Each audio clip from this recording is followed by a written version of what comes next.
All right, now we're going to look at another evaluating expressions example. This time we have a fraction. I'm going to first see that they give us m is equal to 36, and then I'll rewrite the problem again. And anywhere that I had an m, I'm going to replace it with 36.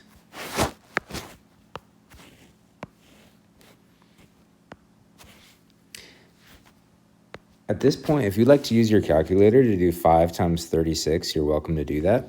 That'll give you 180 divided by 6.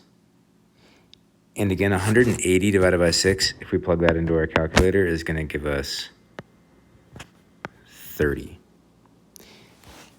So if you just wrote this, that would be fine. But I do want to show you another way to do this problem. And it's going to look at some properties of multiplication that I think are kind of cool. So if I rewrite this problem again, say 5 times 36 divided by 6. Now, if I remember my multiplication, I can say that this is 5 times 6 times 6, because, and I'll make a little note over here, 6 times 6 is equal to 36. So instead of writing 36, I can write 6 times 6 instead.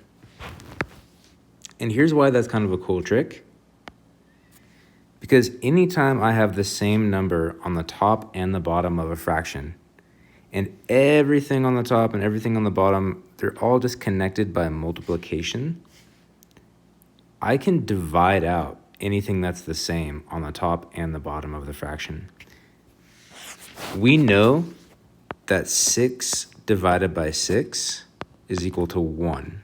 How many groups of 6 can we fit inside of 6? 1 group of 6. So because of that, I can actually divide out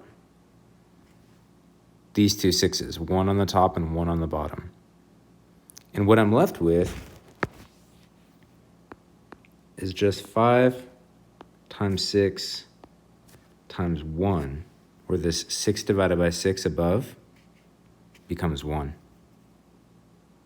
And then we know that 5 times 6 is 30, and 30 times 1 is just 30. So you can see that we get the same answer as we got above. If this second version of this problem was a little bit confusing for you, I don't want you to stress about it. The first version that we did above is totally fine. But if you're looking to maybe understand these ideas of multiplication and division a little bit more deeply, this is kind of a cool way to look at it. And if we understand this, we can actually use this to help us out quite a bit in the future, make our lives a little bit easier. So hopefully this one was helpful for you. Yeah, we'll move on to the next one.